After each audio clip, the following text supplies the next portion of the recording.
Thank you so much, Dr. Quinn, for joining us. Hey, thank you for having me.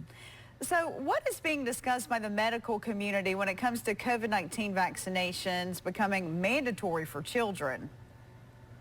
Well, I've done a lot of research and I've looked at the conclusions, and overwhelmingly, the medical community, we're all advocating for children to get vaccinated. Now, note, children can only qualify for vaccines right now under the emergency use authorization if they're 16 and older.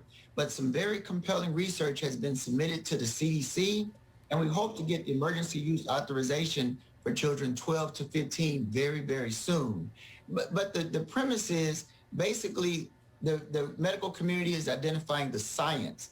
And if a child gets coronavirus, they tend to fare better. They're less likely to lose their life, but they can. But also they can serve as carriers and pass it on to a vulnerable adult that's elderly or immunocompromised because of chronic medical conditions, and they can lose their lives. So the medical community is really advocating for children to get vaccinated once it's made available to children.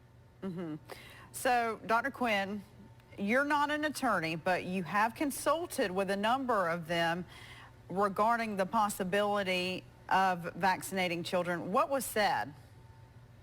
Well, basically, a lot of my attorney friends, and I've done some research on my own, the premise is the vaccinations can be mandated if it's considered necessary for public health.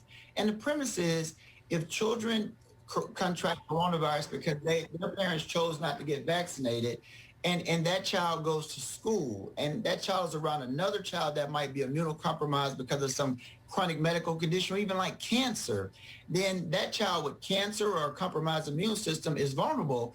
And if that child that did not get vaccinated gets coronavirus and passes it on to that sick child with cancer, that child could easily lose their life. But also it'll help us get closer to the herd immunity.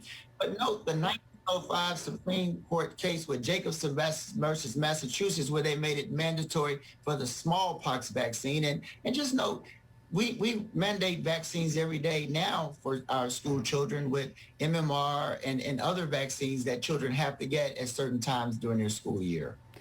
So your personal thoughts, do you feel that COVID-19 vaccines should be mandated for children? Well, the bottom line is I have to go with the science. And it's better for the community if children are vaccinated so we can reach that herd immunity, we can protect our vulnerable adults, and also we can protect our children. So we'll stay tuned, but it's very likely that vaccines will be mandatory for children once we get the normal authorization from the CDC and the FDA. All right, we'll stay tuned for that. Thank you so much, Dr. Quinn.